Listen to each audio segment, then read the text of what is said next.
السلام علیکم ورحمۃ اللہ وبرکاتہ جی، کیسے ہیں آپ سب؟ امید ہے مانو صحت کی بہترین حالت میں ہوں گے۔ اللہ سے دعا ہے آپ کو، آپ کے اہل خانہ کو، آپ کے پیاروں کو اپنی خاص رحمت اور حفاظت میں رکھے، اور آپ پر اللہ تعالیٰ آسانیوں والے معاملات فرمائے، آمین ثم آمین۔ رب اشرح لی صدری ویسر لی امری واحلل عقدۃ من لسانی یفقہوا قولی۔ رب زدنی علما و توفیقی عملا، رب یسر ولا تعسر وتمم بالخیر وبک نستعین یا ارحم الراحمین۔ نحمده ونصلی علی رسولہ الکریم، اما بعد، اعوذ باللہ من الشیطان الرجیم، بسم اللہ الرحمن الرحیم۔ آج جن صحابیہ کی ہم بات کریں گے وہ ہیں سیدہ شیمہ بنت حارث رضی اللہ عنہ۔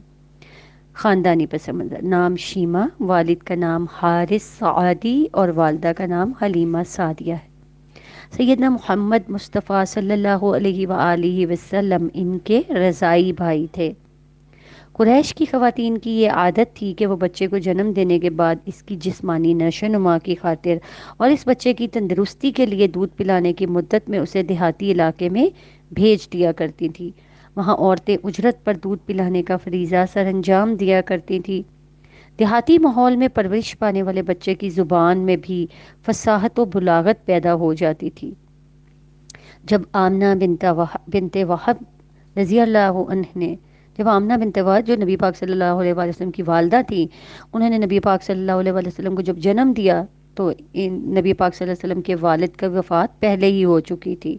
تو جو بنو سعد قبیلے کی دودھ پلانے والی عورتیں دودھ پلانے والے بچے حاصل کرنے کے لیے مکہ معظمہ آئیں، ان سب نے سیدنا محمد صلی اللہ علیہ وآلہ وسلم کو گود لینے سے انکار کر دیا۔ کیوں؟ کیونکہ آپ صلی اللہ علیہ وآلہ وسلم یتیم تھے۔ سب دائیوں کی نگاہ ایسے بچوں پہ تھی جن کا والد زندہ ہو، تاکہ اس سے زیادہ اجرت حاصل ہو اور وہ ان پر سخاوت کرے اور اپنے مال سے وافر مقدار میں رقم ان پہ خرچ کرے۔ لیکن حلیمہ سعدیہ آمنہ کے در یتیم سیدنا محمد مصطفیٰ صلی اللہ علیہ وآلہ وسلم کو گود لینے کے لیے رضامند ہو گئیں۔ اس طرح آپ صلی اللہ علیہ وآلہ وسلم کی برکت سے ان کے گھر میں خیر و بھلائی کے دریا بہنے لگے۔ سیرہ ابن حشام میں یہ موجود ہے۔ سیدہ حلیمہ سعدیہ دودھ پلایا کرتی تھی، جبکہ ان کی بیٹی شیمہ سیدنا محمد صلی اللہ علیہ وآلہ وسلم کو گود میں اٹھایا کرتی اور کبھی جھولا جھلاتے ہوئے یہ اشعار پڑھا کرتی تھی: یا ربنا ابکی اخی محمدن حتی اراہ یافئا و امردا ثم اراہ سیدا مسودا وعلبت اعادیہ معاد الحسد وآتیہ عزا یدوم ابدا۔ اے ہمارے رب محمد صلی اللہ علیہ وآلہ وسلم، میرے بھائی کو باقی رکھنا یہاں تک کہ میں اسے گبرو جوان دیکھوں، پھر اسے باعزت اور باکردار بنتا ہوا دیکھوں۔ اس کے دشمنوں اور حاسدوں کو اوندھے منہ گرا دینا اور اسے دائمی عزت عطا کرنا۔ دوسری دفعہ وہ یہ کہتیں: ھذا اخ لی لم تلدہ امی ولیس من نسل ابی و امی وامہ اللہم فیما تنمی اللہم فیما تنمی۔ یہ میرا بھائی ہے لیکن میری ماں نے اسے جنم نہیں دیا، نہ ہی یہ میرے والد اور چچا کی نسل سے ہے، الہی اسے خوب پروان چڑھانا۔ شیمہ اپنے قریشی رضائی بھائی کا بہت خیال رکھتیں، اسے ہر لحاظ سے اہمیت دیتیں۔ ایک دن سیدہ شیمہ اپنے رضائی بھائی کو لے کر باہر گئیں۔ گرمی بہت زیادہ تھی۔ حلیمہ سعدیہ گھبرا گئیں اور ان کے پیچھے گئیں تاکہ انہیں واپس گھر لے آئیں۔ گرمی میں گھر سے نکلتے وقت بیٹی نے اپنی والدہ سے یہ کہہ دیا تھا کہ امی جان، آپ کوئی فکر نہ کریں، گرمی کی وجہ سے نہ ڈریں، کیونکہ ایک بدلی میرے بھائی پر سایہ فگن رہتی ہے۔ یہ جب کہیں کھڑا ہوتا ہے تو بدلی کھڑی ہو جاتی ہے، جب یہ چلتا ہے تو بدلی اس کے ساتھ چل پڑتی ہے۔ سیدہ حلیمہ سعدیہ یہ خبر سن کر انگشتے بدناہ رہ گئیں، دنداں رہ گئیں، یعنی وہ حیران رہ گئیں کہ جب ان کو سیدہ شیمہ نے نبی پاک صلی اللہ علیہ وآلہ وسلم کی اس سارے معاملے کے بارے میں بتایا تو وہ بہت حیران ہوئیں کہ یہ کیا معاملہ ہے۔ جب دودھ پلانے کی مدت ختم ہو گئی تو حلیمہ سعدیہ سیدنا محمد صلی اللہ علیہ وآلہ وسلم کو اپنے ساتھ لے کے ان کی والدہ آمنہ بنت وہب کے پاس آئیں۔ پھر سیدہ آمنہ کے در یتیم کو المناک حادثات پیش آئے۔ پہلے والدہ فوت ہوئیں، پھر آپ کے دادا عبدالمطلب وفات پا گئے، پھر آپ کے چچا ابو طالب نے وفات پائی۔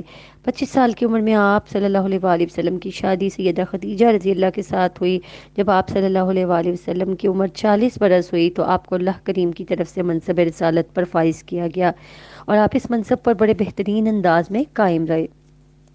وہ دن پھر گئے، مسلمانوں کو ہوازان پر فتح حاصل ہوئی۔ شیما بھی اس قبیلے کے قیدیوں میں تھی۔ جب انہیں نبی کریم صلی اللہ علیہ وآلہ وسلم کی خدمت میں پیش کیا گیا اور انہوں نے اپنا تعارف کرایا، حالانکہ رسول اللہ صلی اللہ علیہ وآلہ وسلم کو اس کو دیکھے 50 سال بیت چکے تھے، اس کے تعارف کرانے پر آپ صلی اللہ علیہ وآلہ وسلم پہچان گئے اور انہیں خوش آمدید کہا اور دریافت کیا اگر وہ یہاں رہنا پسند کرتی ہیں تو انہیں پورا تحفظ حاصل ہوگا، اور اگر وہ اپنی قوم میں واپس جانا چاہتی ہیں تو اس کا بھی باعزت طریقے سے اہتمام کر دیا جائے گا۔ انہوں نے اپنی قوم کے پاس واپس جانے کو ترجیح دی، لیکن واپس جانے سے پہلے رسول اللہ صلی اللہ علیہ وآلہ وسلم کے سامنے اسلام قبول کر لیا۔ رسول پاک صلی اللہ علیہ وآلہ وسلم نے انہیں عمدہ انداز میں ان کی قوم کے پاس پہنچا دیا۔ رسول اللہ صلی اللہ علیہ وآلہ وسلم کی خدمت میں آپ کا رضائی چچا حاضر ہوا اور اس نے رسول پاک صلی اللہ علیہ وسلم کو یاد دلایا کہ میں آپ صلی اللہ علیہ وآلہ وسلم کا رضائی چچا ہوں، آپ ہمارے ہاں قیام پذیر رہے ہیں، ہمارا مال اور ہمارے افراد آپ کے قبضے میں ہیں، از راہ کرم وہ ہمیں واپس کر دیں۔ سیرت النبی ابن کثیر میں یہ واقعہ درج ہے۔ امام نسائی نے سیدنا عبداللہ بن عمر سے بیان کیا کہ ہم رسول اللہ صلی اللہ علیہ وآلہ وسلم کے پاس تھے کہ ہوازن کا وفد آپ صلی اللہ علیہ وسلم کی خدمت میں حاضر ہوا اور کہنے لگا، اے محمد صلی اللہ علیہ وآلہ وسلم، ہم ایک اصل اور ایک قبیلے کے ہیں، ہمارا آپ سے تعلق ہے۔ جیسا کہ آپ صلی اللہ علیہ وسلم جانتے ہیں کہ ہم پہ مصیبت نازل ہوئی ہے، ہاں آپ ہم پر احسان کریں، اللہ آپ پر احسان کرے گا۔ رسول اللہ صلی اللہ علیہ وآلہ وسلم نے فرمایا، تم ایک چیز کا انتخاب کر لو، یا اپنے مال لے لو یا عورتیں اور بچے لے لو۔ تو انہوں نے کہا، آپ نے ہمیں مال یا عورتوں اور بچوں کو منتخب کرنے کا جو اختیار دیا ہے تو ہم عورتوں اور بچوں کو پسند کرتے ہیں۔ رسول اللہ صلی اللہ علیہ وآلہ وسلم نے فرمایا، جو مال میرے پاس ہے اور بنو عبد المطلب کے پاس ہے وہ تمہارا ہے۔ جب میں ظہر کی نماز ادا کر لوں تو تم کھڑے ہو کے یہ اعلان کرنا کہ ہم رسول اللہ صلی اللہ علیہ وآلہ وسلم کا حوالہ دے کر اہل ایمان سے مدد طلب کرتے ہیں، ہماری عورتیں اور ہمارے بیٹے ہمارے حوالے کر دیے جائیں۔ انہوں نے ایسے ہی کیا۔ جب ظہر کی نماز ختم ہو گئی تو وہ کھڑے ہو کے کہنے لگے کہ ہم رسول اللہ صلی اللہ علیہ وآلہ وسلم کا حوالہ دے کر اہل ایمان سے مدد طلب کرتے ہیں، ہماری عورتیں اور ہمارے بیٹے ہمارے سپرد کر دیے جائیں۔ جب انہوں نے یہ اعلان کر دیا تو رسول اللہ صلی اللہ علیہ وآلہ وسلم نے فرمایا، جو کچھ میرے پاس ہے اور جو کچھ بنو عبد المطلب کے پاس ہے وہ سب کا سب تمہارا ہے۔ جب مہاجرین نے یہ سنا تو پکار اٹھے، جو کچھ ہمارے پاس ہے وہ رسول اللہ صلی اللہ علیہ وآلہ وسلم کا ہے۔ جب انصار نے یہ سنا تو پکار اٹھے اور کہنے لگے کہ جو کچھ ہمارے پاس ہے وہ رسول اللہ صلی اللہ علیہ وآلہ وسلم کا ہے۔ اس دن یہ منظر بہت عجیب و غریب تھا۔ رسول اللہ صلی اللہ علیہ وآلہ وسلم نے حسن سلوک کی اعلیٰ مثال قائم کر دی اور آپ نے خلق عظیم کا مظاہرہ کیا۔ اللہ تعالیٰ سیدہ شیمہ پر اپنی رحمت کی برکھا برسائے اور ان کے ساتھ احسن برتاؤ کرے، آمین یا رب العالمین۔